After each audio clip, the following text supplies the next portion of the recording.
بسم اللہ الرحمن الرحیم۔ نبینا محمد وعلی آلہ واصحابہ اجمعین وبعد۔ برادران اسلام، دینی اور ملی بھائیوں، نوجوان دوستوں، احباب و بزرگوں، قابل احترام ماں اور بہنوں، عزیز بچوں، اللہ کے فضل و کرم سے، اس کی توفیق سے کتاب التوحید کے آج کے اس درس میں ہمارے سامنے جو سلسلہ، جو عنوان اور جو باب اس سے پہلے سے چل رہا ہے، یعنی توحید باری تعالیٰ کی فضیلت اور توحید سے گناہوں کا کفارہ ہوتا ہے۔ توحید گناہوں کو مٹا دینے والی بہت بڑی نعمت ہے، اسی طرح سے توحید کی فضیلت بہت زیادہ ہے۔ یہ ہمارا موضوع ہے اور اس سلسلے کی بہت ساری باتیں، بہت ساری دلیلیں، آیات اور ایسے ہی نبی کریم صلی اللہ علیہ وسلم کی ایک سے زائد حدیثیں ہم نے پڑھا ہے، اور آج بھی ہمارے سامنے اس سلسلے کی ایک حدیث جسے امام ترمذی رحمۃ اللہ علیہ نے اپنی سنن میں یا اپنی جامع میں روایت کیا ہے، کیونکہ ترمذی کو جامع ترمذی بھی کہہ سکتے ہیں، سنن ترمذی بھی کہہ سکتے ہیں، بلکہ میں سمجھتا ہوں کہ زیادہ جو قریب ہے اس کے موضوعات اور اس کی ترتیب کے اعتبار سے، مشمولات کے اعتبار سے جامع ترمذی کہنا زیادہ قریب ہے۔ خیر، تو امام ترمذی رحمۃ اللہ علیہ کی جو کتاب ہے، اس کتاب کی ایک حدیث ہمارے سامنے اسی موضوع کے سلسلے میں ہے۔ موضوع یعنی اللہ تبارک و تعالیٰ کی توحید کی فضیلت اور توحید گناہوں کا کفارہ بنتا ہے۔ توحید خالص جس بندے کے پاس ہے، اس کی مغفرت، اس کی بخشش اور اس کے گناہوں کا کفارہ ہوگا۔ یہ اس توحید کی عظمت اور فضیلت کی ایک بہت بڑی مثال ہے۔ وہ روایت کیا ہے اور اس میں کیا پیغام ہے، اس سے حاصل ہونے والے فوائد کیا ہیں، اسے انشاءاللہ تبارک و تعالیٰ آج کے اس درس میں ہمیں باختصار مختصراً پڑھنا ہے۔ امام ترمذی رحمۃ اللہ علیہ کی جو کتاب جو حدیث ہمارے سامنے ہے، یہ روایت انس بن مالک رضی اللہ تعالیٰ عنہ سے مروی ہے۔ انس بن مالک رضی اللہ تعالیٰ عنہ بیان فرماتے ہیں، میں نے نبی کریم صلی اللہ علیہ وسلم کو فرماتے ہوئے سنا۔ انس بن مالک کون ہے؟ ہم اور آپ اس بات کو اچھی طرح سے جانتے ہیں کہ انس بن مالک رضی اللہ تعالیٰ عنہ اللہ کے نبی صلی اللہ علیہ وسلم کے بہت ہی ملازم، یعنی ایک دم چپک کر چمٹ کر رہنے والے اللہ کے نبی صلی اللہ علیہ وسلم کے صحابی ہیں، اور شروع سے ہی، بچپن سے ہی تقریباً تربیت انہیں نبی کریم صلی اللہ علیہ وسلم کی صحبت میں ملی ہے۔ ان کی والدہ نے حضرت انس بن مالک رضی اللہ تعالیٰ عنہ کو اللہ کے نبی کی خدمت میں پیش کر دیا اور کہا، اللہ کے نبی، یہ میرا بچہ انس ہے، میں چاہتا ہوں کہ آپ اسے اپنے خادم کے طور پر قبول کر لیں اور یہ آپ کی خدمت میں رہے، آپ کی خدمت کرے، آپ کے وضو کا پانی، آپ کی طہارت اور دیگر تمام تر چیزوں کی خدمت کرے، اور آپ کی تربیت میں رہ کر کے جو علم نبوت کا آپ کی طرف سے امت کے لیے آیا ہے، اس سے بھرپور فائدہ اٹھائے، یہ میرا مقصد ہے۔ تو 10 سال تک خدمت کرتے رہے انس بن مالک رضی اللہ تعالیٰ عنہ، اور انس بن مالک بن نضر الانصاری الخزرجی مدینہ کے انصاری صحابی ہیں، اور بہت سارے مناقب ہیں، بہت سارے فضائل ہیں۔ خاص بات یہ ہے کہ اللہ کے نبی صلی اللہ علیہ وسلم نے ان کے بارے میں دعا کرتے ہوئے فرمایا تھا، اللہم اکثر مالہ و ولدہ، اے اللہ انہیں خوب مال اور اولاد عطا فرما، انہیں کثرت سے مال اور اولاد عطا فرما، وادخلہ الجنہ، بعض روایتوں میں ادخلہ الجنہ، اور انہیں جنت میں داخل فرما۔ تو انس بن مالک رضی اللہ تعالیٰ عنہ کے لیے 3 لفظوں میں جو اللہ کے نبی نے دعا فرمائی تھی، وہ دعا حتمی بات ہے کہ اللہ تبارک و تعالیٰ نے قبول فرما لی، اور آپ کو اللہ تبارک و تعالیٰ نے بکثرت مال سے بھی نوازا اور بکثرت اولاد سے بھی نوازا۔ بہت سارا مال اللہ نے آپ کو دیا اور بکثرت اولاد اللہ تعالیٰ نے آپ کو دی، اور انشاءاللہ تبارک و تعالیٰ آپ کی بخشش بھی، مغفرت بھی انشاءاللہ تبارک و تعالیٰ یقینی ہے، کیونکہ اللہ کے نبی صلی اللہ علیہ وسلم کے صحابہ میں سے اللہ تبارک و تعالیٰ سارے صحابہ سے راضی ہے، سارے صحابہ اللہ تبارک و تعالیٰ سے راضی ہیں، اس لیے بہرحال یہ عمومی بات ہے کہ اللہ تبارک و تعالیٰ کی طرف سے انہیں جنت کی عام خوشخبری ہے۔ والسابقون الاولون من المہاجرین والانصار والذین اتبعوہم باحسان، اور آگے چل کر کے اللہ نے کیا فرمایا؟ رضی اللہ عنہم ورضوا عنہ، اللہ ان سے راضی ہے اور یہ اللہ سے راضی ہیں، اور جنت اور دنیا کی نعمت، یہ تو دنیا میں ان کا صلہ اور بدلہ ہے۔ آخرت میں اللہ تبارک و تعالیٰ نے فرمایا وَأَعَدَّ لَهُمْ جَنَّاتٍ تَجْرِي تَحْتَهَا الْأَنْهَارُ، اور اللہ تعالیٰ نے ان کے لیے آخرت میں جنتیں تیار کر رکھی ہیں جن کے نیچے نہریں جاری ہوں گی، خالدین فیہا ابدا، ان جنتوں میں یہ مہاجرین، یہ انصار اور یہ ان کے نقش قدم پر چلنے والے ہمیشہ ہمیش رہیں گے۔ وَذَلِكَ الْفَوْزُ الْعَظِيمُ، اور یہ بہت بڑی کامیابی ہے۔ تو جنت کی عمومی بشارت اللہ کی رضوان کا، اللہ تبارک و تعالیٰ کی رضابندی کا، مغفرت کا اعلان ہے۔ تو اللہ تبارک و تعالیٰ کے فضل و کرم سے یہ سعادت انہیں ملی ہے جنہیں اللہ نے منتخب کیا ہے، جنہیں اللہ نے منتخب کیا ہے۔ صحابہ جیسے اللہ کے انبیاء منتخب کردہ ہیں، ایسے ہی اللہ کے نبی صلی اللہ علیہ وسلم کے صحابہ بھی اللہ کے نبی کی صحبت کے لیے، آپ کا ساتھ نبھانے کے لیے منتخب کردہ ہیں۔ اتفاقی مسئلہ نہیں ہے، اتفاقی مسئلہ نہیں ہے کہ اس زمانے میں پیدا ہو گئے تو وہ نبی کے صحابی بن گئے، یہ تو پیدا ہونے کی بات ہے۔ اللہ نے ان کو اس زمانے میں پیدا کر دیا تو وہ صحابی ہو گئے، اگر اللہ ہمیں اس زمانے میں پیدا کر دیتا تو ہم صحابی ہو جاتے۔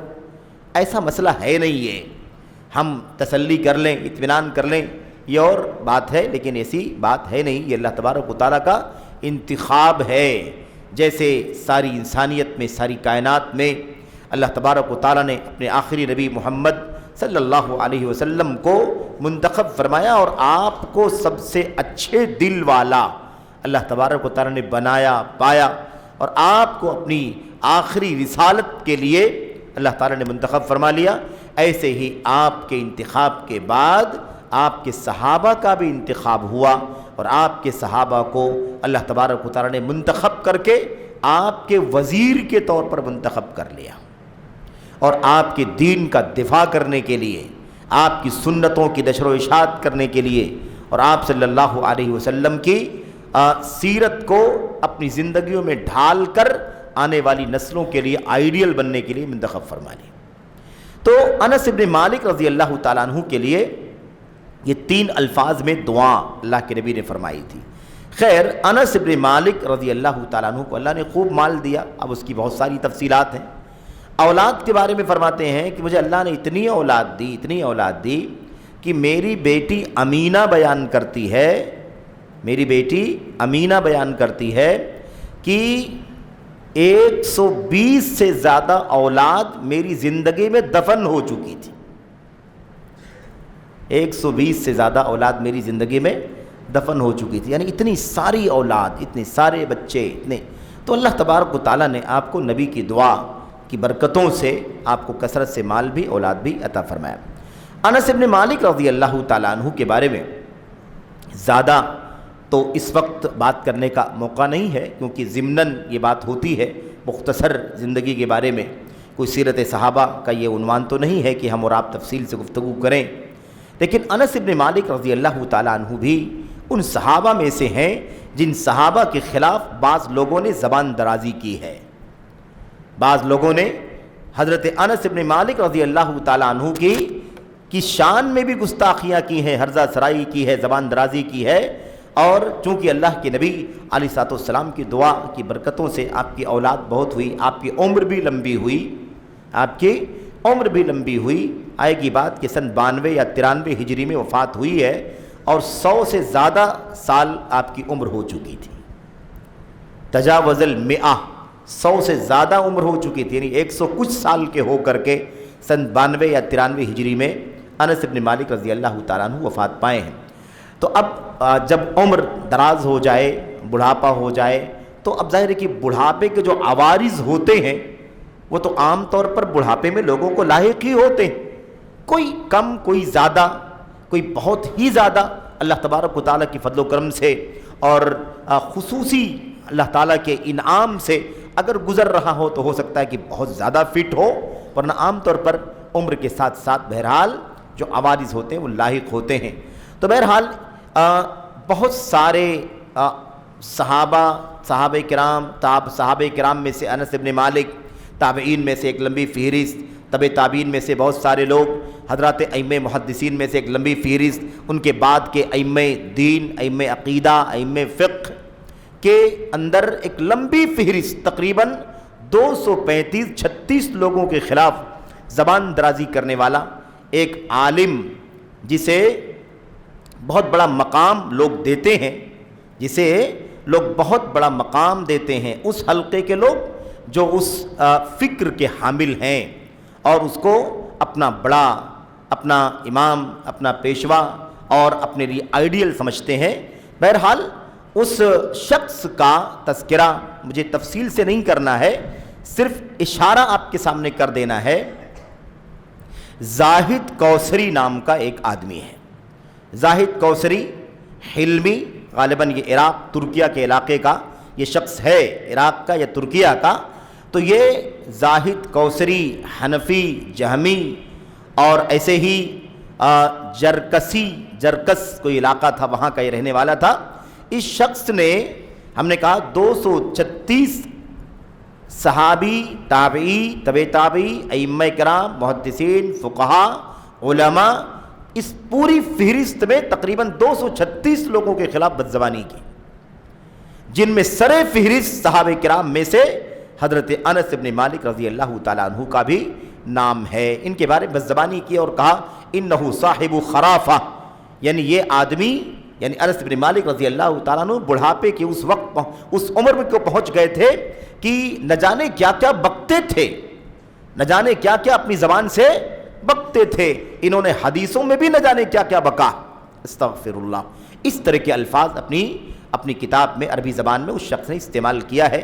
یہ صرف اشارہ، آپ یہ سمجھیں کہ صحابہ کرام کی عظمت ایک طرف، ان کا مقام مسلم جو مقام ہے وہ ایک طرف کتاب میں، سنت میں، سلف امت کی سیرت میں، اور دوسری طرف ان کے خلاف ہرزہ سرائی کرنے والے، بدزبانی کرنے والے اور ان کے خلاف اپنی بدبودار گندی زبان کھولنے والے دنیا میں ہر دور کے اندر پائے جاتے رہے۔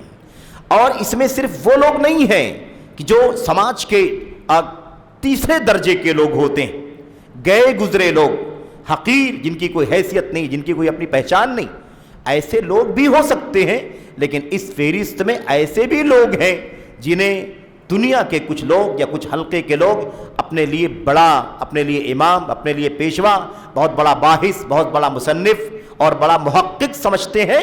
ایسے لوگ بھی اس فہرست کے اندر شامل ہیں جو صحابہ کرام کے خلاف بدزبانی کرنے والا کام کرتے ہیں۔ اور اس سے پہلے بھی تذکرہ آ چکا ہے کہ سید قطب نے صحابہ کرام کے خلاف بدزبانی کی، اور ہمارے بر صغیر ہندوستان، پاکستان کے مشہور نام میرے بھائیوں مولانا مودودی صاحب نے حضرت عثمان غنی کے خلاف، حضرت معاویہ کے خلاف، حضرت مغیرہ بن شعبہ کے خلاف بدزبانیاں کی۔ خیر ایک الگ موضوع ہے، ہمیں اس وقت اس میں داخل نہیں ہونا۔ یہ ضمناً یہ بات آ گئی ہے کہ انس ابن مالک بھی ان لوگوں میں سے ہیں، جیسے ابو ہریرہ بھی ان لوگوں میں سے ہیں، ابو ہریرہ رضی اللہ تعالیٰ عنہ میں سے بھی ان لوگوں میں سے ہیں، حضرت سمرہ ابن جندب رضی اللہ تعالیٰ عنہ بھی ان لوگوں میں سے ہیں جن کے خلاف بدزبانی کی گئی ہے۔ ابو ہریرہ رضی اللہ تعالیٰ عنہ کے خلاف بدزبانی کرنے والا شخص محمود ابو ریہ، عرب دنیا کا ایک ایسا شخص جسے بہت بڑا محقق لوگ ماننے والے مانتے ہیں، لیکن اس شخص نے حضرت ابو ہریرہ کے خلاف حد درجہ بدزبانی کی۔ تو صحابہ کے خلاف زبان کھولنے والے وہ کسی بھی حوالے سے، کسی بھی حیلے سے آتے ہوں، کوئی بھی وجہ جواز، کوئی بھی مبرر پیش کر کے آتے ہوں زبان درازی کرنے والے، وہ ہر صورت میں اللہ تبارک و تعالیٰ کی دین کا اعتبار ختم کرنے میں حصے دار بنتے ہیں۔ اللہ کی کتاب، نبی کریم صلی اللہ علیہ وسلم کی سنت، اس کا اعتبار ختم کرتے ہیں، وہ سنتوں کو غیر معتبر ثابت کرتے ہیں، کیونکہ ہمارے گواہ کون ہیں؟ اس دین اور اسلام کی ساری تعلیمات کے لیے ہمارے پاس گواہ کون ہے؟ اللہ کا کلام اترا، نبی کریم صلی اللہ علیہ وسلم نے اپنے سینے میں اسے محفوظ کیا اور اس کی شرح کی، اس کا بیان کیا، اس کی تفصیل کی اور اس کی تفسیر کر کے امت کے سامنے رکھا۔ اب وہ اللہ کے نبی کی سنتیں ہم تک کیسے پہنچیں گی؟ ہمارے اور نبی کے بیچ میں واسطہ کون ہے؟ کون گواہی دے کہ ہاں یہ بات نبی علیہ الصلوۃ والسلام کی ہے؟ کون گواہی دے کہ یہ فرمان نبی کا ہے؟ کون کہے کہ یہ عمل نبی نے کیا؟ کون کہے کہ یہ فیصلہ نبی نے فرمایا؟ کون بتلائے کہ نبی علیہ الصلوۃ والسلام نے فتویٰ دیا؟ کون کہے کہ یہ حلال اللہ کے نبی نے کیا، یہ حرام اللہ کے نبی نے کیا؟ اس کی گواہی دینے والا کون؟ یہی صحابہ کرام کا طبقہ ہے۔ اگر ہمارے گواہوں کو مجروح کر دیا جائے گا تو ان کی گواہی غیر معتبر ہو جائے گی، تو وہ باتیں جن کی گواہی وہ دے رہے ہیں وہ ساری باتیں بھی غیر معتبر ہو جائیں۔ تو یہ کسی بھی صورت میں اسلام کے لیے، مسلمانوں کے لیے حد درجہ خطرناک ہے جو اللہ کے نبی کے صحابہ کے خلاف اپنی زبانیں کھولتے ہیں۔ کہاں وہ سریا کے مقام پر، اور کہاں ہم یہ زمین مٹی۔ سریا پر زبان کھولنے کی جرت کون کر سکتا ہے؟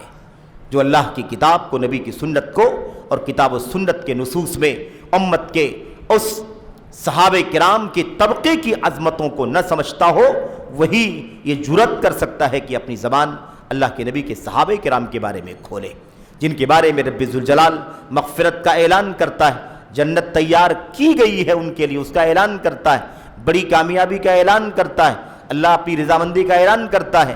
اور ان صحابہ کے بارے میں امت کے لوگ بعد میں، آج کا آدمی ان کے خلاف زبانیں کھولتا ہے۔ اندازہ لگاؤ کہ یہ حرکت اسلام کی تاریخ میں کس کھاتے میں نوٹ کی جائے گی۔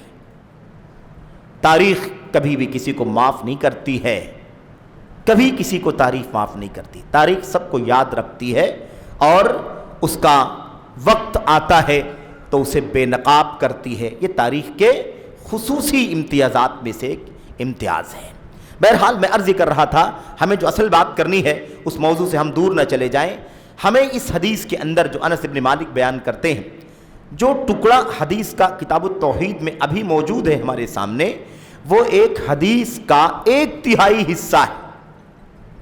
یعنی حدیث کیا ہے؟ وہ بڑی ہے، لمبی ہے، اس میں 3 باتیں بیان کی گئی ہیں، اور اس میں سے ایک بات یہاں پر بیان کی گئی ہے، کیونکہ یہی بات یہاں پر اس موضوع کے سلسلے میں بیان کرنا ضروری تھا۔ یعنی موضوع سے متعلق جو حصہ تھا وہ یہی حصہ تھا۔ پہلے ہم یہ بات پڑھ لیتے ہیں، اس حدیث کا بھی حصہ، اس کے بعد اس سے پہلے جو 2 باتیں بیان کی گئی ہیں اس کا بھی تذکرہ آپ کے سامنے کیا جائے گا۔ اللہ کے نبی علیہ الصلوۃ والسلام فرماتے ہیں، انس بن مالک کہتے ہیں، میں نے اللہ کے نبی کو فرماتے ہوئے سنا، آپ کو فرماتے ہوئے سنا کہ آپ نے فرمایا اللہ تبارک و تعالیٰ فرماتا ہے، اللہ تبارک و تعالیٰ فرماتا ہے۔ اب یہاں پر اللہ کے نبی کے صحابہ نبی سے روایت کرتے ہیں، اس کے بعد تابعین کو بتلاتے ہیں، تابعین ان سے روایت کرتے ہیں، تبع تابعین تابعین سے روایت کرتے ہیں، ایسے ہم تک یہ سلسلہ پہنچ جاتا ہے۔ لیکن یہ جو حدیث ہے، ان حدیث کی وہ قسم ہے جس میں اللہ کے نبی صلی اللہ علیہ وسلم بھی آگے اللہ تبارک و تعالیٰ سے روایت کرتے ہیں۔ ایک تو قرآن میں ہے، اللہ کے نبی اس کو پڑھ کر کے سنا دیتے ہیں، اور ایک قرآن کے علاوہ وہ حدیثیں جس میں اللہ کے نبی یہ فرماتے ہیں کہ اللہ تبارک و تعالیٰ فرماتا ہے، اللہ کے نبی فرماتے ہیں اللہ تعالیٰ فرماتا ہے، اور اس کے بعد صحابی کہتا ہے کہ اللہ کے نبی نے فرمایا کہ اللہ تعالیٰ فرماتا ہے، اور اس کے بعد صحابی کے بعد اس کے نیچے کے لوگ اس چیز کو روایت کرتے ہیں۔ تو جس حدیث میں اللہ کے نبی صلی اللہ علیہ وسلم اپنے رب سے روایت کریں اس کو حدیث الہی یا حدیث قدسی کا نام دیا جاتا ہے۔ یہ حدیث الہی ہے، حدیث قدسی ہے۔ اللہ تبارک و تعالیٰ فرماتا ہے، یا ابن آدم، اے آدم کے بچے، ہم لوگ کون ہیں؟ ہم لوگ آدم کے بچے ہیں۔ یا ابن آدم، اے آدم کے بیٹے، اے آدم کے بیٹے، آدم کے بچے یعنی آدم کی اولاد، ہم لوگوں کو مخاطب کیا۔ تو اللہ تعالیٰ فرماتا ہے، اے آدم کے بچے، کیا ہے؟ لو اتیتنی بقراب الارض خطایا ثم لقیتنی لا تشرک بی شیئا لاتیتک بقرابها مغفرہ۔ اللہ تبارک و تعالیٰ فرماتا ہے، اے آدم کے بیٹے، اے آدم کے بچے، سن لے، اگر تو میرے پاس قیامت کے دن تیری موت ہو جائے گی اور مرنے کے بعد جب تو میرے پاس آئے گا، لو اتیتنی بقراب الارض خطایا، اگر تو اس وقت زمین بھر گناہ لے کر کے آئے. جب تو مر جائے اور مرنے کے بعد میرے پاس آئے قیامت کے دن، تو جب تو آئے گا اس وقت اگر تو زمین بھر گناہ لے کر کے آئے. اب اس کا مطلب کوئی یہ نہ سمجھے کہ اب گناہ کرنے کی ترغیب دی جا رہی ہے. یہ اللہ تبارک و تعالیٰ کی رحمت کا اعلان ہے. اللہ تعالیٰ کی رحمت کا اعلان ہے. اب اللہ تعالیٰ رحمت کرے تو ہم جرأت نہ کرنا شروع کر دیں. سمجھ رہے ہیں نا؟ ہمیں چاہیے کہ اللہ کی رحمت کی تڑپ میں رہیں، لگن میں رہیں، تلاش میں رہیں. تو اللہ تبارک و تعالیٰ اگر تو میرے پاس آئے زمین بھر گناہ لے کر کے اور پھر تو مجھ سے ملاقات کرے، ملے قیامت کے دن، اور ہم سب ملاقات کریں گے اللہ تبارک و تعالیٰ سے، ملنا ہی ملنا ہے. اللہ تعالیٰ فرماتا ہے ثم لقیتنی، پھر تو مجھ سے ملاقات کرے، لا تشرکوا بی شیئا، اس حال میں کہ تو نے میرے ساتھ شرک نہ کیا ہو. گناہ کتنے ہیں؟ زمین بھر. یعنی زمین کو اگر ایک برتن مان لیں تو اس میں جتنے گناہ بھی ہوں سب گناہ بھر کر کے لے کر کے آئے، لیکن ملاقات تو مجھ سے کرے گناہوں کے برتن کے ساتھ، زمین کے برتن کے ساتھ. لیکن ایک ہی چیز ہے کہ تو نے میرے ساتھ شرک جیسا گناہ نہ کیا ہو. اس زمین بھر گناہوں کے اندر شرک نہ ہو، اللہ کی توحید کو پامال نہ کیا گیا ہو، اللہ کی عبادت میں کسی کو ساجی اور شریک نہ کیا گیا ہو، اس کی الوہیت میں، اس کی ربوبیت میں، اس کے اسماء و صفات میں، اس کے افعال میں، اس کی ساری خصوصیات میں اگر تو نے شریک نہ کیا ہو تو لَأَتَيْتُكَ بِقُرَابِهَا مَغْفِرَةً، تو میں تیرے پاس اسی زمین بھر کے مغفرت اور بخشش لے کر کے آؤں گا. تو گناہ بھر کے لائے گا، زمین بھر گناہ لے کر کے آئے گا، اور میں زمین بھر مغفرت اور بخشش لے کر کے آؤں گا، اس شرط کے ساتھ کہ ان تیرے گناہوں کی فہرست میں شرک والا گناہ نہ پایا جاتا. تو نے شرک نہیں کیا، تو نے کفر نہیں کیا، تو نے نفاق نہیں رکھا، تو نے بدعقیدگی نہیں کی، تو نے زندیقیت نہیں کی، تو نے الحاد نہیں کیا، تو نے دہریت نہیں کی، تو نے اللہ تبارک و تعالیٰ کی عبادت کے حق میں کسی ادنا یا کسی اعلیٰ کو شریک نہیں کیا. میری توحید تو خالص رکھا، خالصا من قلبہ، مخلصا من قلبہ، مستیقنا بہا قلبہ، ہے نا، پورے طور پر ایک دم خالص. اور اس پر بات ہو چکی ہے کہ کوئی بھی بندہ اگر اپنی توحید کو، اپنے عقیدے کو خالص کرنا چاہتا ہے تو اسے چاہیے کہ اللہ تبارک و تعالیٰ کی عبادت میں کسی شیئن کو، کسی احدن کو شریک نہ کرے. شیئن وَاعْبُدُوا اللَّهَ وَلَا تُشْرِكُوا بِهِ شیئن، اللہ کی عبادت کرو، اس کے ساتھ کچھ بھی شریک نہ کرو، تو توحید خالص ہوگی. اور ایسے ہی وَلَا يُشْرِكْ بِعِبَادَةِ رَبِّهِ أَحَدًا، اللہ تبارک و تعالیٰ کی عبادت میں، اپنے رب، اپنے پروردگار کی عبادت میں احدن، کسی کو بھی شریک نہ ٹھہرائے.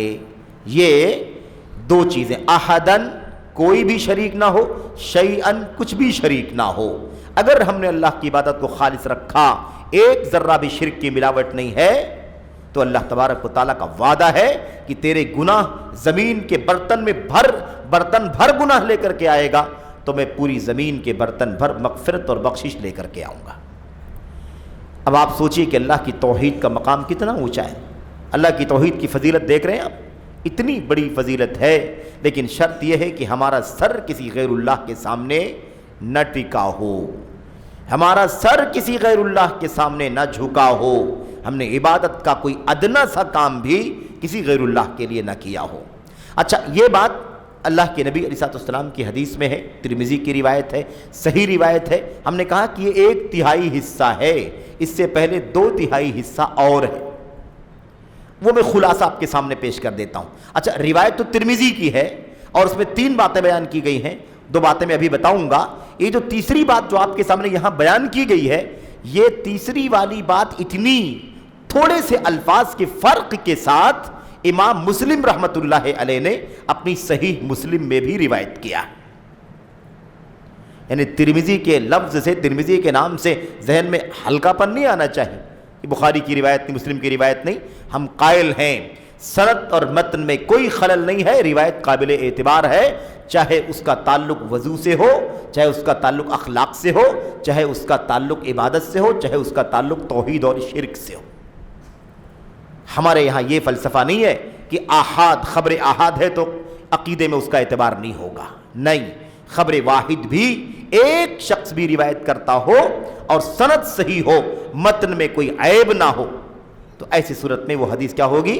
قابل اعتبار ہوگی۔ یہ بھی ایک شبہہ ہے جو لوگوں نے پیدا کیا ہے، اس کا خلاصہ، اس کا جو جواب ہے وہ اس کے جواب کا خلاصہ یہ ہے کہ الحمدللہ خبر واحد یعنی ایک شخص بھی کوئی حدیث روایت کرتا ہے تو اس کی حدیث بھی اگر صحیح ہے تو معتبر ہے۔ جیسے مسئلے مسائل میں اعتبار ہے، فضائل میں اعتبار ہے، ایسے عبادات میں بھی اعتبار ہے اور عقیدے میں بھی اعتبار ہے۔ یہ ہے اصل۔ اچھا، میں عرض یہ کر رہا تھا کہ یہ تیسرا حصہ صحیح مسلم کے اندر بھی موجود ہے، تھوڑے سے الفاظ کے فرق کے ساتھ، تقریباً یہی ہے۔ اچھا، دو باتیں جو اس سے پہلے بیان کی گئی ہیں اس میں سے پہلی بات یہ ہے کہ اللہ تبارک و تعالیٰ فرماتا ہے، اللہ کے نبی نے فرمایا کہ اللہ تعالیٰ فرماتا ہے، اے آدم کے بچے، یا ابن آدم انک ما دعوتنی ورجوتنی غفرت لک علی ما کان فیک ولا ابالی۔ نمبر ایک، اللہ تعالیٰ فرماتا ہے اے آدم کے بچے، اے آدم کی اولاد، انک ما دعوتنی ورجوتنی، تو مجھ سے جتنا بھی دعا کرے گا، تو مجھ سے جتنا دعا کرے گا، جب تک دعا کرے گا، وَرَجَوْتَنِي، اور تو مجھ سے جتنی بھی امید لگائے گا، جو مانگے گا دیتا جاؤں گا اور جو امید لگائے گا اسے پورا کرتا جاؤں گا، غفرت لک علی ما کان فیک، تو تیرے اندر جو کچھ بھی ہو، جب تک تو دعا کس سے کرے گا؟ مجھ سے کرے گا، کسی غیر سے نہیں کرے گا۔ ہاتھ کس کے سامنے اٹھائے گا؟ اللہ تبارک و تعالیٰ۔ امید کس سے لگائے گا؟ مجھ سے ہی لگائے گا کہ میں ہی دینے والا ہوں، تو مجھ سے ہی امید، جب تک تو مجھ سے امید لگاتا رہے گا، میری امید میں کسی کو شریک نہیں ٹھہرائے گا، جب تک تو مجھ سے مانگتا رہے گا، مانگنے میں میرے ساتھ کسی اور کو شریک نہیں ٹھہرائے گا۔ اللہ فرماتا ہے غفرت لک علی ما کان فیک، تو تیرے اندر جو بھی گناہ ہوگا میں تجھے بخش دوں گا، ولا ابالی، مجھے کوئی پرواہ نہیں ہے، میں تجھے بخش دوں گا، تیرے اندر جو کچھ بھی ہے ان تمام کے ساتھ میں تجھے بخش دوں گا، ولا ابالی، اور مجھے کوئی پرواہ نہیں ہے، یعنی تیرے بخش دینے میں مجھے کوئی باک نہیں، کوئی پرواہ نہیں ہے، کوئی رکاوٹ نہیں ہے، کوئی مسئلہ نہیں ہے۔ یہ بات اللہ کے نبی اللہ تبارک و تعالیٰ نے فرمائی، جو اللہ کے نبی نے ہمیں پہنچایا۔ دوسری بات، اس سے پہلے اور اس کے بیچ میں اللہ تبارک و تعالیٰ فرماتا ہے یا ابن آدم لو بلغت ذنوبک عنان السماء ثم استغفرتنی غفرت لک ولا ابالی۔ اے آدم کے بچے، اگر تیرے گناہ بڑھتے بڑھتے بڑھتے بڑھتے آسمان کی بلندی تک پہنچ جائیں، ثم استغفرتنی، اور پھر تو پلٹے مغفرت کی دعا کرے، مجھ سے بخشش کی دعا کرے کہ اے میرے پروردگار تو بخش دے، میں نے بڑا گناہ کیا ہے لیکن میں غلام ہوں، تیرا بندہ ہوں، میں تو میرا مالک ہے، خالق ہے، تیرا معبود ہے، تو میرا معبود حقیقی ہے اور میں تیرا عابد ہوں، تیرا بندہ ہوں، تیرا غلام ہوں، اے اللہ تجھ سے دعا ہے کہ تجھے بخش دے۔ اللہ فرماتا ہے تیرے گناہ کتنے بھی ہو جائیں، آسمان کی عنان، آسمان کی یوں ٹامب ہوتا ہے نا گولائی دار، تو گولائی کا جو بیچ والا ایک دم حصہ ہوتا ہے جو سب سے ٹاپ یا اونچائی کا حصہ رہتا ہے اسی کو عنان کہتے ہیں۔ اگر تو آسمان کی بلندیوں کے برابر گناہ کرتے کرتے تیرے گناہ وہاں تک پہنچ جائیں، پھر اس کے بعد بھی تو مجھے مجھ سے بخشش کی دعا کرے گا، غفرت لک، تو میں تجھے بخش دوں گا، ولا ابالی، اور مجھے کوئی پرواہ نہیں ہے، تجھے بخش دوں۔ اور اس کے بعد تیسری بات کیا تھی؟ یہ بات جو ہمارے سامنے ہے کہ اے آدم کے بچے، اگر تو زمین بھر گناہ لے کر کے آئے گا لیکن شرک نہیں کیا ہوگا، مجھ سے ملاقات کرے گا، تو میں زمین بھر بخشش اور مغفرت لے کر کے آؤں گا، ولا ابالی، اور مجھے کوئی پرواہ نہیں ہے۔ تو خلاصہ کلام کیا نکلا بھائی؟ خلاصہ کلام نکلا کہ اللہ کی توحید کی عظمت، اللہ کی توحید کی فضیلت اتنی زیادہ ہے۔ اگر توحید ہے انسان کی زندگی میں، توحید ہے انسان کی زندگی میں، لیکن یہی بات بار بار کھٹکتی ہے لوگوں کے دلوں میں کہ اللہ کے نبی فرماتے ہیں کہ اللہ تعالیٰ فرماتا ہے اگر تیرے گناہ آسمان کی بلندیوں تک پہنچ جائیں، اگر تو زمین بھر گناہ لے کر کے آئے اور تیرا عقیدہ، تیری توحید سلامت ہو، تو میں تجھے بخش دوں گا، تو اتنے سارے گناہوں کی بخشش ہو سکتی ہے توحید کی بنیاد پر، تو پھر گناہ سے ہمیں بچنے کی ضرورت کیا ہے؟ ہمیں گناہوں سے بچنے کی ضرورت کیا ہے؟ کیوں اتنی تپسیا کریں گناہوں سے؟ بس شرک نہ کریں، توحید باقی رکھیں اور گناہوں پر گناہ کرتے جائیں، بخشش تو ہو جائے گی۔ یہ جو شبہہ، یہ جو کنفیوژن دلوں میں ذہنوں میں آتی ہے نا، شبہہ جو آتا ہے، کنفیوژن جو پیدا ہوتی ہے، اس کا خلاصہ بھی کر لینا ضروری ہے۔ ہم نے، آپ نے یہ پڑھا ہے، ایمان کب ہمارا آپ کا بنے گا؟ ہم کہیں نا ہم ایمان لاتے ہیں، ہمارا ایمان ہے، تو ایمان کب ہوگا ہمارا؟ جب ہم اشہد اللہ الہ الا اللہ و اشہد ان محمد الرسول اللہ اس کا زبان سے اقرار کریں گے، اور جو اس کا معنی ہے اس کو اچھی طرح سمجھ کر دل میں اس کا یقین کریں گے، بٹھائیں گے، اور اس کے بعد اب جب کہہ دیا کہ اللہ کے سوا کوئی سچا عبادت کے قابل نہیں ہے اور محمد صلی اللہ علیہ وسلم اللہ کے رسول ہیں، تو اب اللہ کی توحید سے باہر نہیں نکلیں گے اور نبی علیہ الصلوۃ والسلام کی سنت و شریعت سے باہر نہیں نکلیں گے۔ اب جب تک زندہ رہیں گے اللہ کی توحید پر قائم رہیں گے، اور جب تک زندہ رہیں گے اپنے آپ کو گناہوں سے بچائیں گے، نیک اعمال کریں گے اور گناہوں سے اپنے آپ کو بچائیں گے۔ یہ عمل کر کے دکھانا، دل سے یقین کرنا، زبان سے بول دینا لا الہ الا اللہ محمد الرسول اللہ، دل سے یقین کرنا، اور اب اسی کے تقاضے کے مطابق عمل کر کے بتانا۔ جو کچھ اللہ کی طرف سے اترا، جو کچھ نبی کی طرف سے بتلایا گیا، ان سب پر زندگی بھر عمل کر کے دکھانا۔ یہ ایمان ہے نا، یہی ایمان ہے، یہی توحید ہے، یہی اسلام ہے، یہی تقویٰ ہے، یہی اخلاص۔ آپ نام رکھ سکتے ہیں کیونکہ سارے نام کتاب و سنت میں استعمال ہوئے ہیں۔ تو اب ہم نے دیکھا کہ ہماری توحید میں جس کی سلامتی کی بات چل رہی ہے کہ اگر توحید سلامت ہے، شرک نہیں ہے، عقیدے میں بگاڑ نہیں ہے، تو اللہ تعالیٰ زمین بھر گناہوں کو بھی بخشے گا، آسمان کی بلندی تک پہنچنے والے گناہوں کو بھی بخشے گا۔ تو توحید کے اندر ایمان میں بھی کیا شامل ہے؟ عمل کرنا شامل ہے کہ نہیں شامل ہے؟ ایمان ہی درست نہیں ہوگا ہمارا جب تک کہ ہم عمل نہ کریں،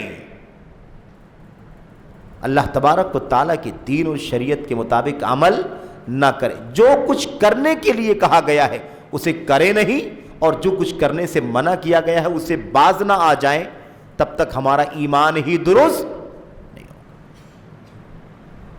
یہ بڑا خطرناک مسئلہ ہے۔ ایمان بڑھتا ہے، ایمان گھٹتا ہے۔ بڑھتا ہے خوب نیکی کرنے سے، اور گھٹتا کیسے ہے؟ گھٹتا ہے گناہ کا کام کرنے سے۔ ارے ایمان کے گھٹنے کی بات ہو رہی ہے، عمل سے کیا تعلق ہے؟ عمل گناہ، جھوٹ بول دیا ایمان کم ہو گیا، ہے کہ نہیں؟ خیانت کیا ایمان کم، 2 نمبر کا کام کیا ایمان کم، جھوٹ بولا، خیانت کیا، چوری کی، زنا کیا، بدکاری کی، ایمان کم، نماز میں کوتاہی کی، ایمان کم۔ ہے یہ عمل کی نہیں؟ یہ اعمال ہے نا، کام ہے یہ، لیکن یہ کام کرنے سے اثر کہاں پڑ رہا ہے؟ اثر پڑ رہا ہے کہ ایمان کم ہو رہا ہے۔ تو پتہ چلا کہ ایمان بغیر عمل کے ممکن نہیں۔ یہی سے پتہ چل گیا کہ گرچہ اللہ تعالیٰ فرما رہا ہے کہ زمین بھر گناہ لے کے آؤ گے، توحید سلامت رہے گی تو بخش دوں گا، آسمان کی بلندی کے برابر گناہ لے کے آؤ گے تو بھی بخش دوں گا، اس کا معنی سمجھ میں آ گیا کہ نہیں آ گیا؟ کہ ہم توحید لا الہ الا اللہ محمد الرسول اللہ کا اقرار کر رہے ہیں، تو اب ہمارا کام یہ ہے زبان سے بھی کہیں، دل سے بھی یقین کریں اور عمل کرتے رہیں، عمل کریں، گناہوں سے بچیں، نیکی کے کام کرتے رہیں۔ کوشش کے باوجود، ہمیشہ کوشش، کوئی نیکی نہ چھوٹے، کوئی فرض کام نہ چھوٹے، کوئی واجب کام نہ چھوٹے، کوئی گناہ کا کام نہ کریں، کوئی حرام کا کام نہ کریں، دین میں، عبادات میں، کاروبار میں، اخلاق میں، حقوق میں، کسی بھی چیز میں کوشش آخری دم تک ایک مسلمان کی، مومن کی ہونی چاہیے کہ وہ گناہوں کے کام سے اپنے آپ کو بچائے، ایک دم پورا کا پورا عمل کرنے کی کوشش کرے۔ اس کوشش کے بعد بھی اگر انسان ہونے کے ناطے گناہ ہو جائے، 1 ہو جائے، 2 ہو جائے، 4 ہو جائے، 6 ہو جائے، پھر کوشش کیا، پھر سدھار ہو گئی، پھر گناہ ہونے لگا، اگر کوشش کے باوجود انسان ہونے کے ناطے گناہ ہو جا رہا ہے، تو اگر ایسے ہونے والے گناہ زمین بھر ہو جائیں اور ایسے ہونے والے گناہ آسمان کی بلندی تک پہنچ جائیں لیکن توحید کے اندر کوئی بگاڑ نہ ہو تو غفرت لک ولا ابالی، تو میں بخش دوں گا، میں مغفرت کر دوں گا، زمین بھر مغفرت لے کر کے آؤں گا۔ تو بات سمجھ میں آ گئی کہ نہیں آ گئی؟ اگر ہم یہ سوچ لیں گے کہ ایمان سے ہی جب جنت مل رہی ہے تو عمل کی کیا ضرورت ہے، تو پھر ہمارا عقیدہ ہی گڑبڑ ہو جائے گا جس کے بچانے کی فکر کر رہے ہیں۔ یہ سوچنا ہی کہ عمل کی کیا ضرورت ہے، توحید سے جنت ملنے والی ہے، یہ سوچنا اور یہ سوچ کر کے عمل نہ کرنا خود ہمارے اس عقیدے کو بگاڑ دیتا ہے جس عقیدے کی ہم بات کر رہے ہیں، کیونکہ عقیدے میں توحید میں عمل بھی شامل ہے، ایمان میں عمل بھی شامل ہے۔ اگر ایمان میں عمل نہیں ہے تو ہمارا ایمان درست نہیں۔ ایک آدمی زبان سے لا الہ الا اللہ پڑھ لے، محمد الرسول اللہ پڑھ لے اور کہے میرا دل سے یقین ہے، لیکن زندگی میں کبھی دین کے احکام پر عمل نہ کرے، کوئی نماز نہیں، کوئی روزہ نہیں، کوئی حج نہیں، کوئی زکوٰۃ نہیں، کچھ نہیں، بس وہ کہے کہ میں اللہ پر ایمان رکھتا ہوں، میرا دل سے یقین ہے، زبان سے بھی بولتا ہوں، اس کو کیا کہا جائے گا؟ ایمان والا کہا جائے گا؟ وہ جنت میں جائے گا؟ جنت میں وہ نہیں جائے گا، اس لیے کہ ایمان 3 چیزوں کا نام ہے، زبان سے اقرار کا، دل سے یقین کرنے کا اور ہاتھ پیر سے زندگی بھر عمل کر کے دکھانے کا۔ عمل نہیں کر رہا، اس کا مطلب تو ایمان کے 3 پارٹ میں سے ایک پارٹ پورا ہی نہیں کیا، ایک حصہ ہی غائب کر دیا، تو اس کا ایمان ہی درست نہیں ہوا، تو جنت پہ کیسے جائے گا؟ سمجھ رہے ہیں نا؟ اس لیے یہ عقیدہ مرجئہ ایک فرقہ ہے، ایک فرقہ، اس کا نام کیا ہے؟ مرجئہ۔ مرجئہ کا معنی ہوتا ہے ایمان کو عمل کو الگ الگ کرنے والا فرقہ، کہ ایمان سے عمل کا کوئی تعلق نہیں، عمل کا ایمان سے کوئی تعلق نہیں۔ یہ فرقہ گمراہ فرقہ ہے، یہ فرقہ گمراہ فرقہ ہے۔ اور میں اکثر ایک بات کہتا ہوں، ہمارے بڑے علماء کہتے ہیں، اسی لیے انہی سے لے کر کے ہم یہ بات اب تک پہنچاتے ہیں کہ جو گمراہ فرقے ماضی میں گزرے ہیں ان ناموں سے آج کوئی فرقہ ہو نہ ہو، لیکن اس عقیدے کے اور اس فکر کے لوگ آج موجود ہیں۔ مرجئہ نام کا فرقہ نہیں ہے آج، لیکن اس نظریے کے لوگ موجود ہیں، کہتے ہیں میں نے شرک اور کفر تو نہیں کیا ہے، کسی مزار پر کسی درگاہ پر جا کر کسی بابا کا سجدہ تو نہیں کیا، ٹھیک ہے نماز نہیں پڑھتا، ٹھیک ہے جھوٹ بولتا ہوں، ٹھیک ہے خیانت کرتا ہوں، لیکن میرا عقیدہ سلامت ہے، مجھے امید ہے اللہ بخش دے گا۔ تو آپ بتائیے، فرقہ اس نام سے تو نہیں ہے، لیکن یہ عقیدہ کس کا ہے؟ یہ نظریہ اسی فرقے کا ہے۔ اور ایسے ایک مسئلہ نہیں، جتنے فرقے ہیں ماضی میں وہ سارے فرقے تقریباً آج اس نام سے موجود نہیں ہیں، لیکن اس عقیدے، اس فکر، اس نظریے کے ساتھ آج لوگ موجود ہیں۔ کوئی فرقہ خارجی کے نام سے نہیں، لیکن خارجیت ہے کہ نہیں؟ کوئی فرقہ معتزلہ کے نام سے نہیں، لیکن معتزلہ فرقہ موجود، سمجھ رہے ہیں؟ ایسے بہت ساری مثالیں سوائے روافض کے، شیعوں کے، جو اپنے نام سے اور اپنے کام سے آج بھی موجود ہیں، ماضی میں بھی تھا اور آج بھی موجود ہے۔ بہرحال تو میں عرض یہ کر رہا تھا کہ یہ عقیدہ مرجئہ کا ہے کہ عمل کرنے کی ضرورت نہیں ہے۔ جب آپ کو اللہ کی توحید ہے، ایمان ہے، شرک نہیں کیا، کفر نہیں کیا، عقیدہ بچا کے رکھا ہے، تو آپ کو جنت ملے گی، عمل کی کوئی ضرورت نہیں۔ یہ عقیدہ مرجئہ کا ہے، باطل نظریہ ہے۔ آپ بتاؤ اگر ایسے ہی ہوتا تو ہر جگہ الذین آمنوا وعملوا الصالحات، کیا کہا گیا؟ جو لوگ ایمان لائے اور نیک عمل کیا۔ کیا ضرورت تھی بولنے کی عمل کیا؟ نیک عمل کا ذکر کرنے کی ضرورت کیا ہے؟ یہ بتانے کے لیے کہ ایمان بغیر عمل کے مکمل ہی نہیں ہوگا۔ جنت میں جانے کے لیے ایمان کے ساتھ ساتھ عمل بھی ضروری ہے۔ ان الذین آمنوا وعملوا الصالحات کانت لہم جنات الفردوس نزولا، جو ایمان لائے اور نیک عمل کیا، جنت الفردوس میں ان کی میزبانی ہوگی۔ سمجھ رہے؟ تو ایمان کے ساتھ عمل ضروری ہے۔ ایسے ایمان تو آسان ہے، دعویٰ کر کے بیٹھ جائے، زبان سے بول دے اور دل میں بولے رکھا ہوا ہے، عمل کچھ نہیں کرنا، ایسے نہیں ہوگا۔ اس لیے عمل بھی ضروری ہے۔ یہ فرقہ کیا کہتا ہے؟ یہ فرقہ کہتا ہے عمل کی ضرورت نہیں ہے۔ کیوں کہتا ہے؟ اس کی سوچ میں آپ کو بتانا چاہتا ہوں، گمراہی کیسے آتی ہے۔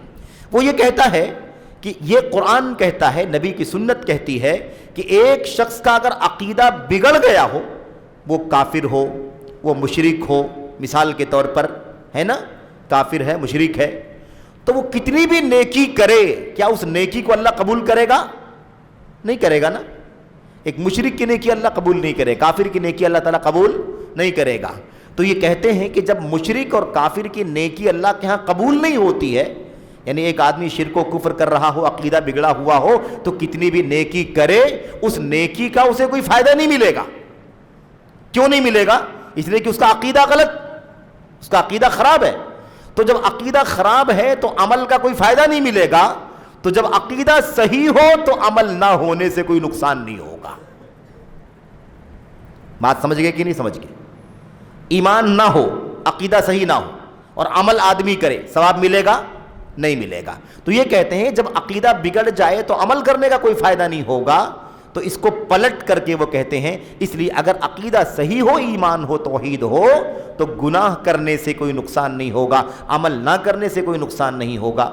یہ ہے مرجیہ فرقے کا عقیدہ، جو نام سے تو موجود نہیں ہے لیکن یہ عقیدہ آج بھی بہت سارے لوگوں کے ہاں موجود ہے۔ تو خلاصہ کلام یہ ہے کہ یہ گمراہی ہے، ایمان کے ساتھ عمل ضروری ہے، اس لیے کہ ایمان عمل کے بغیر مکمل ہی نہیں ہو سکتا ہے۔ اچھا، بس 2-3 منٹ میں ہمیں یہ بات ہو گئی، حدیث کا ترجمہ اور اس کا معنی آپ کے سامنے آ گیا۔ میں اس کا خلاصہ، جو مسائل ہم پڑھتے ہیں نا، اس مسائل کا تذکرہ میں آپ کے سامنے کرنا چاہتا ہوں۔ اس حدیث سے ہمیں یہ معلوم پڑا کہ اس حدیث سے ہمیں کئی باتیں معلوم پڑی۔ پہلی بات یہ معلوم پڑی کہ توحید کی بہت زیادہ فضیلت ہے، اتنی فضیلت ہے کہ توحید ہے تو اللہ تعالیٰ زمین بھر گناہوں کو بھی معاف فرما دینے کا وعدہ کرتا ہے۔ آسمان کی بلندی تک گناہ پہنچ جائے تو ہی معاف کرنے کا وعدہ فرماتا ہے۔ یہ سب کس کا فائدہ ہے؟ کس کی فضیلت ہے؟ توحید کی فضیلت، صحیح عقیدے کی فضیلت ہے۔ اور دوسری چیز، اس کا ثواب بہت زیادہ ہے، توحید کا ثواب، کیونکہ ثواب بہت زیادہ ہے، اسی لیے مقابلہ کر رہا ہے یہ توحید کا کلمہ اتنے سارے گناہوں کا۔ مقابلہ گناہوں اور گناہ اور ثواب کا ہی ہے، بدعملی کا، گناہوں کا اور ثواب اور اجر کا ہی مقابلہ ہے۔ ایک طرف آسمان کی بلندی کے برابر گناہ ہے اور اس کے مقابلے میں کیا ہے؟ ثواب ہے۔ دیکھنے میں ایک ہے، چھوٹا ہے، لیکن اس کی عظمت اتنی زیادہ ہے کہ آسمان کی بلندی کے برابر اتنی سارے گناہوں کا مقابلہ اکیلا کلمہ توحید کا ثواب کر رہا ہے۔ تو کلمہ توحید کا ثواب اتنا زیادہ ہے، توحید کا ثواب اتنا زیادہ ہے کہ اللہ تبارک و تعالیٰ اس کے مقابلے میں اتنے سارے گناہوں کو معاف کر دیتا ہے۔ نمبر 2، اس حدیث سے ہمیں یہ بھی معلوم پڑا کہ اللہ تبارک و تعالیٰ کا فضل، اس کا کرم بہت کشادہ ہے۔ اللہ خود اعلان کر رہا ہے نا، ہمارے مانگنے سے پہلے اللہ اعلان کرتا ہے، اے آدم کے بچے، اے آدم کی اولاد، اگر تو نے ایسا کیا تو جب تک مجھ سے مانگے گا، جب تک مجھ سے امید لگائے گا، میں تجھے بخش دوں گا جو بھی تیرا عمل ہو۔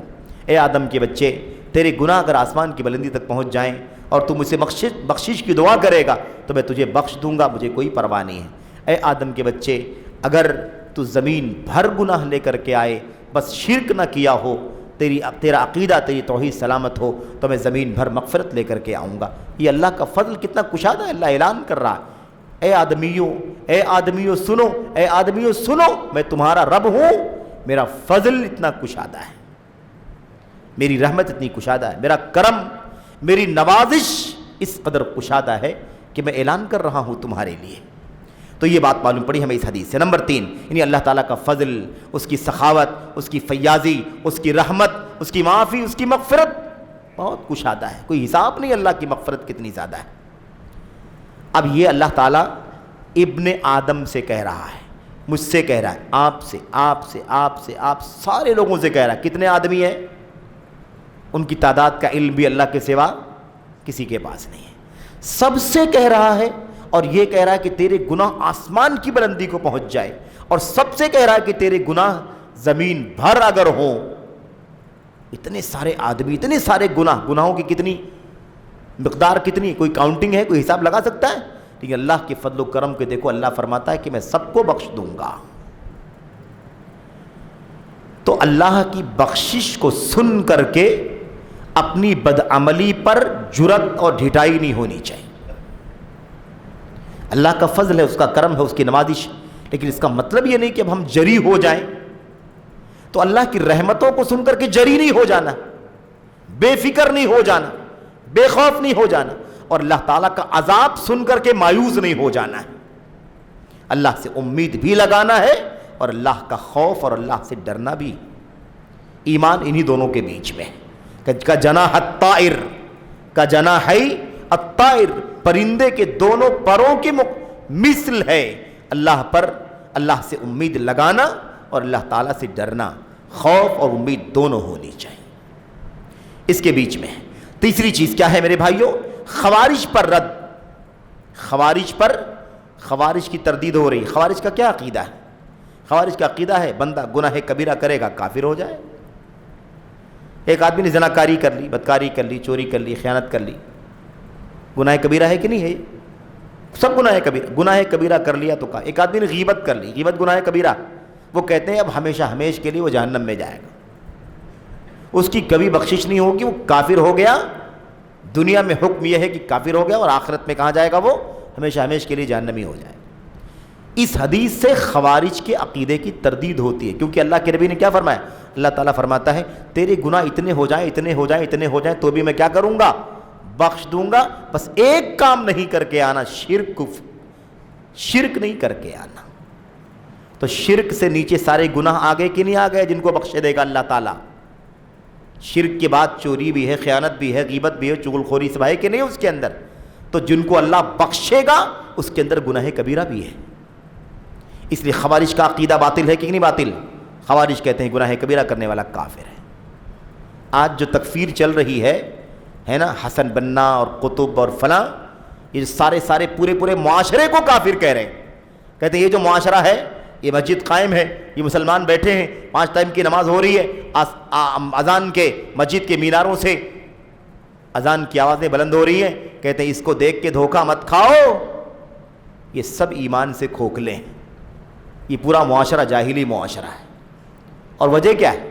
یہ تھوڑی نا کہ ہم نے توحید کو، ہم نے اللہ کے علاوہ کسی کے ساتھ شرک کرنا شروع کر دیا. نہیں، عبادت اللہ کی کرتے ہیں. وہ کہتے ہیں اس سے کیا ہوتا ہے؟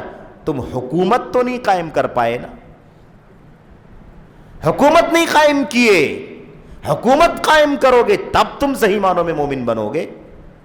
حکومت نہیں قائم کی تم نے، اللہ کے نام کی، اللہ کے دین کی، تو تمہاری توحید سے کیا ہونے والا ہے؟ اذان کی آوازوں سے کیا ہوتا ہے؟ ان مسجدوں سے کیا ہوتا ہے؟ ان میں نماز پڑھنے والوں سے کیا ہوتا ہے؟ اس طرح کے عقیدے یہ رکھنے والے، یہ سب کون سا عقیدہ ہے؟ تکفیر کا عقیدہ، مسلمانوں کو کافر بنانے کا عقیدہ. یہ خارجیت کی سوچ ہے. خیر، چوتھی بات ہمیں اس حدیث سے معلوم پڑا اللہ تبارک و تعالی بات کرتا ہے، کلام کرتا ہے. معلوم پڑا کہ نہیں معلوم پڑا؟ اللہ نے کیا فرمایا؟ اے آدم کے بچے. مخاطب ہے کہ نہیں مخاطب ہے؟ اللہ کہہ رہا ہے، یعنی بات کرتا ہے اللہ تبارک و تعالی. جب چاہتا ہے، جیسے چاہتا ہے، جس سے چاہتا ہے کلام کرتا ہے.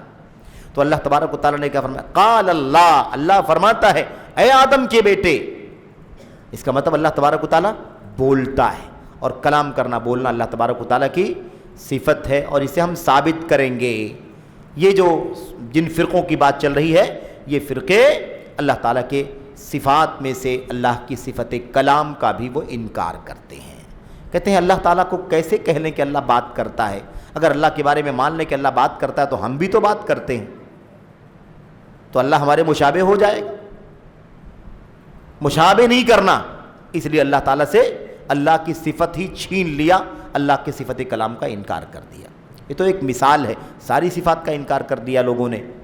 کسی نے ساری صفات کا، کسی نے کچھ صفات کا.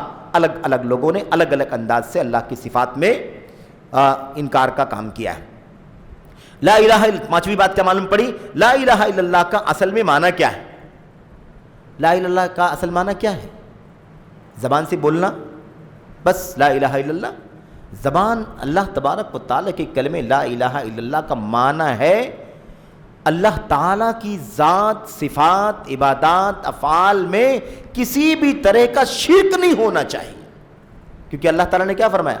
تو آئے گناہ لے کر کے زمین بھر، لیکن ملاقات مجھ سے کرے تو تو نے میرے ساتھ شرک نہ کیا ہو، میرے ساتھ شرک نہ کیا ہو۔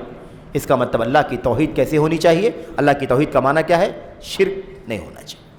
آخری بات، اسی لیے ہر طرح کا چھوٹا شرک، بڑا شرک، زیادہ شرک، کم شرک ہے نا، تھوڑا زیادہ، کسی بھی طرح کا شرک نہیں چلے گا۔ اور ایسے ہی صرف زبان سے بولنا کافی نہیں ہے، صرف لا الہ الا اللہ کو زبان سے بولنا کافی نہیں ہے، بلکہ اس کا دل میں یقین ہونا چاہیے، عمل میں بھی وہ ڈھلا ہوا ہونا چاہیے۔ ایسے ہی آخری چھٹی بات کیا ہے اس حدیث سے ہمیں جو معلوم پڑی وہ کیا ہے؟ اثبات البعث والحساب والجزاء۔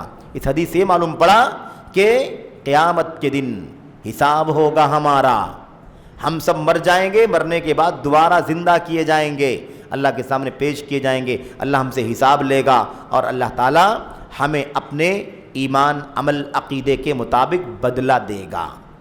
کیونکہ اللہ کیا فرما رہا ہے؟ جب تو آئے گا میرے پاس، کہاں آئے گا؟ آخرت میں، ہے نہیں؟ وہاں کی بات چل رہی ہے۔ تو حدیث سے معلوم پڑا کہ نہیں معلوم پڑا؟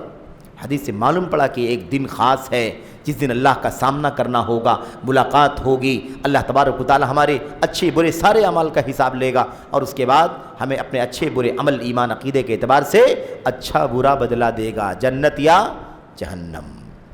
تو یہ چند باتیں تھیں۔ اللہ سے دعا ہے کہ اللہ تعالی ہمیں اور آپ کو عقیدہ توحید کو اور اس کے مختلف پہلوؤں کو سمجھنے کی توفیق عطا فرمائے۔